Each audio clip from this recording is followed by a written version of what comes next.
In this video, we are going to walk through a beginner-friendly project using this laser right here. This is the Falcon A1 Pro. The goal of this video is to help you get this out of the box, learn how to use it so you can start creating successfully.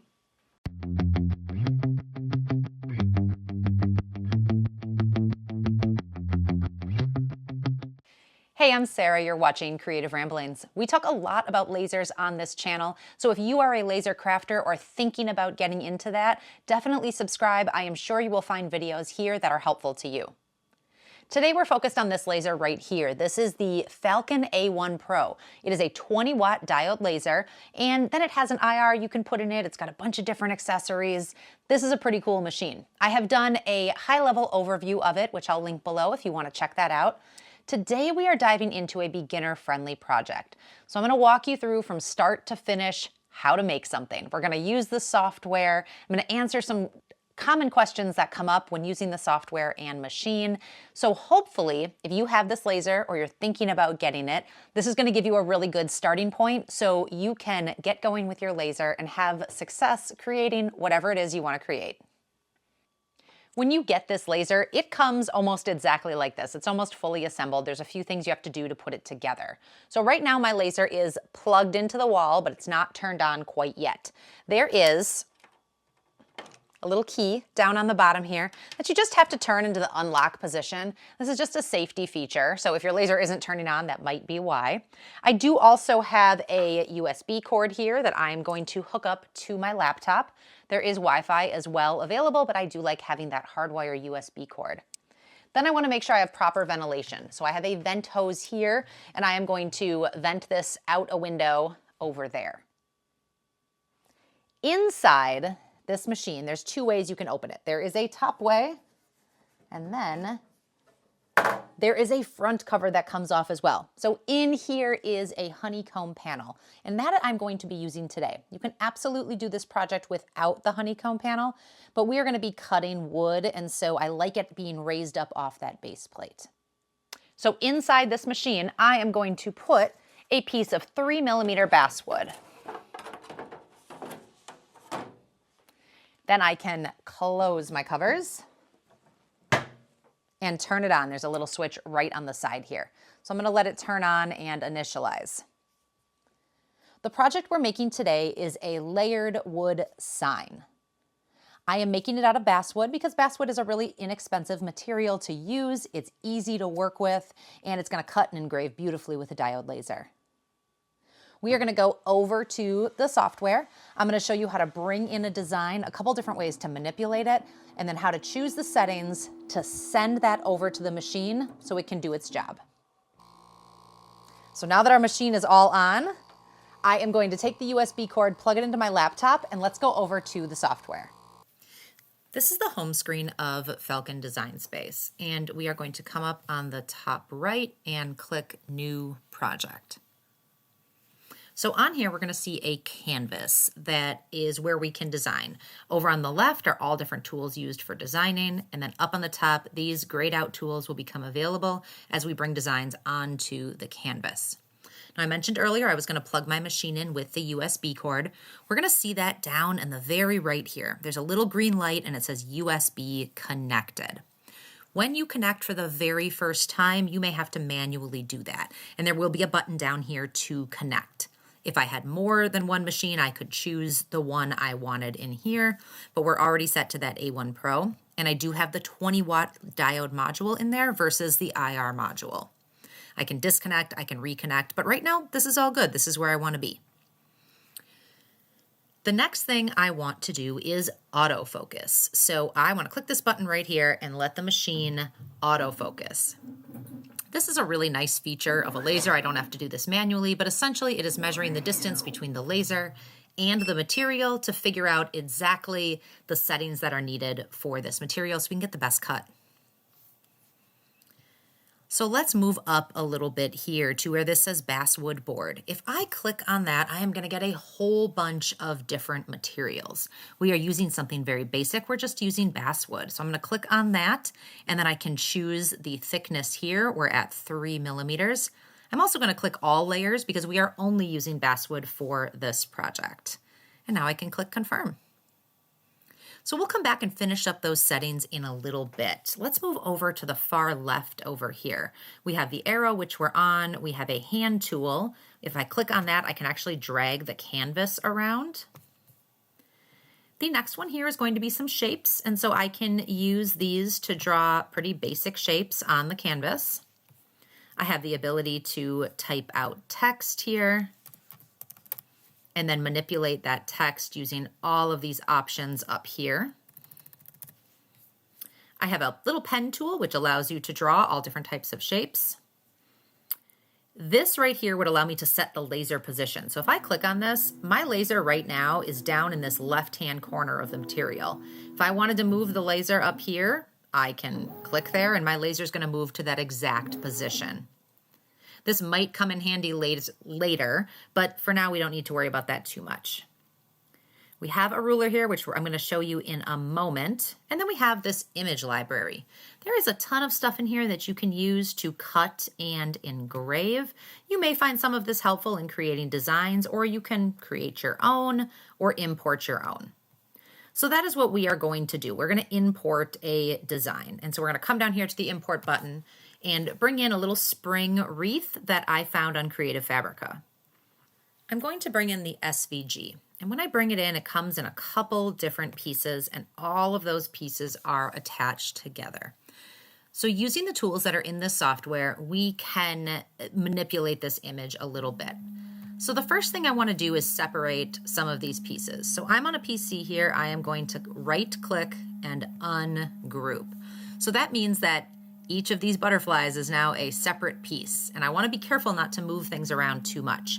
What I do want to do is take out this little hole here. So I'm just going to click on that and delete it. I do also want to make this bigger, but I need to be careful that when I make it bigger, I size the two pieces at the same time. So I am going to highlight everything, and then I can just kind of drag it to be the right size. And I'm going to move these side by side. This might be where this hand comes in handy. I can click on the hand and move the canvas. Highlight all of these and move it down. Now, I can take a look at this circle here and I can see how big it is up here. It's roughly 6 inches. If I had all of this highlighted together and I wanted to measure that circle, that's where this ruler comes in handy. If you click on the ruler, I can select 2 points on my canvas and measure the distance between them. So that might come in handy for you. Let's do a couple more things here. So everything on this is going to be cut out. This is the back circle, and this is going to all be cut out and laid on the front. And there's a couple things I noticed when playing around with this. These little butterflies up here, I can delete these because down here, all of these little butterflies are going to be cut out. So I can use one of those cut out pieces and then put them back up on top here. Sometimes when making a layered sign, it might be hard to know where to place the top piece on the bottom piece. So I'm going to highlight just this welcome and the butterfly. So I'm going to highlight it all together. You can see there's a bunch of little pieces. I'm going to right click and group that together. So that way when I click on it, it doesn't move on me. Now I'm going to duplicate it. So you can do that by right clicking and copy and paste, or you can just use your keyboard shortcuts. And what I'd like to do is trace this design on here so that I know where to place it once I cut it. Down on this very bottom, I'm going to select this one, do that same thing, group it all together so it doesn't all come to part. So now let's choose some settings. The first thing I need to do with settings is way up here on plane processing. I need to make sure that this doesn't say standard plate, that this says honeycomb, because that is what I have in my machine. If you were using the rotary or just a standard plate, that's what you would choose. Mine defaults to honeycomb because that's what I typically use. Way over on the left here, this is going to tell us our settings. So right now, everything on the canvas is red. I'm going to take this welcome right here, and I am going to come over here and I'm going to change that to black.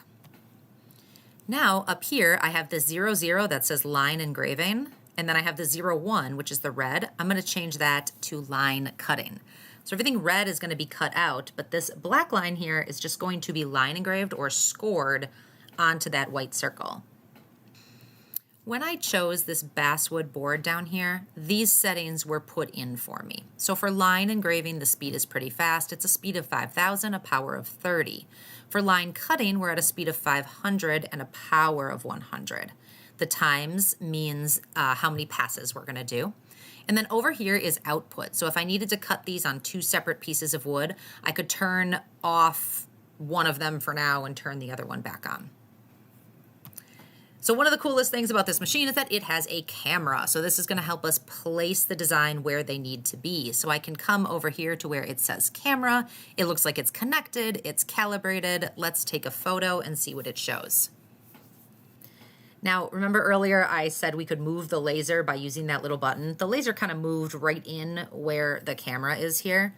So I want to make sure that the start position is not actually where that laser is, but it's absolute. So it's going to just cut the whole thing out, and it's not going to start where the laser is. Auto plane processing we can keep just as is.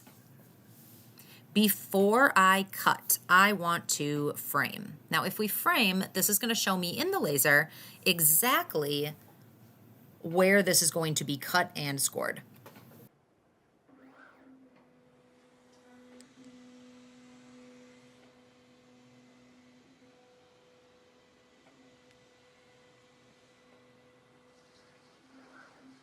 So that looks really good to me when looking at the machine. I look like I'm using the right amount of wood in the right position. If anything looked off, I could move these pieces around and then frame again. Always use the camera and framing together to make sure you're getting this placed perfectly. Now if I refresh the camera again because the laser moved, it'll kind of push it out of the way for us there.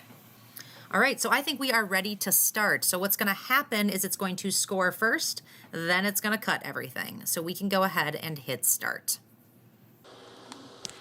There's a little touch screen on this laser, which is quite nice. I have a lot of functions I can actually do on here. I could stop, I can pause, I can see exactly how much time is left. It tells me what file it's cutting and what it's doing.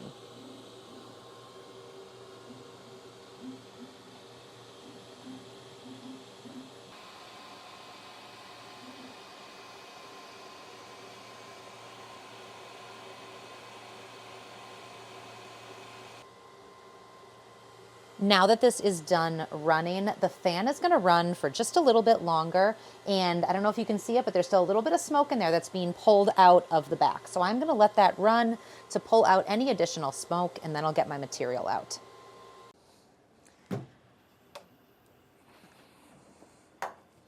So if everything cut right and I had all the settings correctly, I should be able to lift this up. Look at that. Absolutely perfect cuts. They have some really good built-in settings here.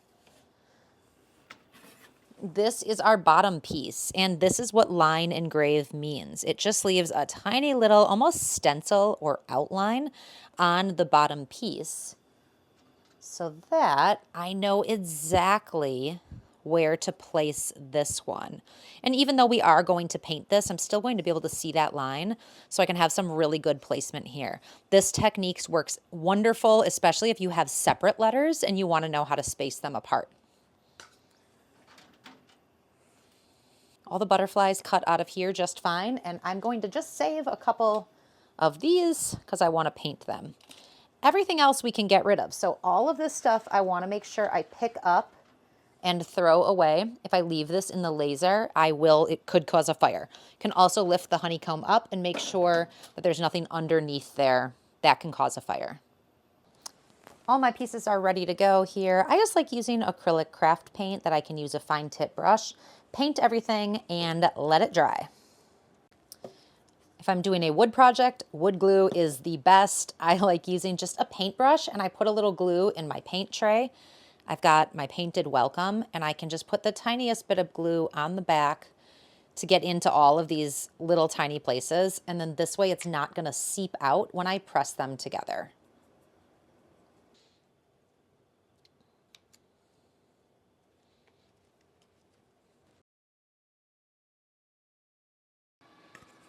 We made ourselves a pretty nice little wood sign here. This is a layered sign that we painted. We used the line engraving function to help line up the letters. It's a great place to start. This file is from Creative Fabrica. I have it linked down below. I have an annual membership to them. It's just under $50 a year, and I can get all kinds of designs like this included in the membership, and they come with a commercial license. So definitely worth checking out. If you click on this link, you can learn more about the membership. The goal of this video was to walk you through a beginner project so you can get started with the Falcon A1 Pro. This is a great machine for crafters and DIY enthusiasts. The software is really easy to use, and that 20-watt diode is pretty powerful. If you want to learn more about this machine, I do have another video you can take a look at. There is also a link with the most current and up-to-date deals on this machine if you're looking to add it to your shop. If you have any other questions that I didn't cover here, please let me know down in the comments. And if you liked this video, if you found it helpful, give me a thumbs up and consider subscribing. I'm here every week with new videos, helping you move forward in your creative journey. Thank you so much for watching. We'll see you next time.